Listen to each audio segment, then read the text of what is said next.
কি কালার, একটু ময়লা ময়লা কালার না, ডাস্ট কালার প্যাটার্ন। এটা হলো আপনার হলো মানে পিয়াজ কালার আর ই মিক্সড আছে, পিয়াজ কালার আর আপনার হলো Peach। একটু পিচ মিক্সড আছে। আচ্ছা, এই কালারটা হচ্ছে গিয়ে পেঁয়াজ এবং পিচ মিক্সড একটা কালার। এই দেখেন, এই হচ্ছে কালার, হ্যাঁ একটু পেঁয়াজ এবং পিচ মিক্সড একটা কালার, মানে এই দুইটা কালার মিলে একদম সুন্দর একটা কালার হয়ে গিয়েছে, যার কারণে আমরা কালারটা বলতে একটু হিমশিম খেয়ে যাচ্ছিলাম। এই কালারগুলো এমনই হয়।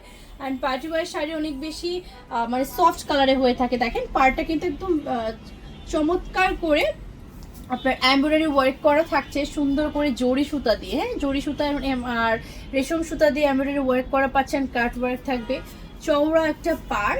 অ্যান্ড ফুল শাড়িটা আমরা A to Z সেম ওয়েতে কাজ করা পাচ্ছি। এটাতে আমরা অর্নামেন্ট স্টোনের কাজ পাবো, তার মানে হচ্ছে স্টোনগুলো কিন্তু আপনারা একদম মানে ডিসকালার হয় না, যে অর্নামেন্ট স্টোন থাকে সেগুলো কিন্তু কোনোভাবে ডিসকালার হয় না, হ্যাঁ কালার গ্যারান্টি থাকে, মানে কালার নষ্ট হয় না আর কি। আপনি নর্মাল স্টোনগুলো দেখা যায় যে কালার টালার নষ্ট হয়ে যায়, একটু ডিসকালার হয়ে যায়, বাট এইগুলোতে আপনার কালার নষ্ট হবে না। আর এটার ব্লাউজটা দেখেন একদম A to Z, front part, back part, sleeve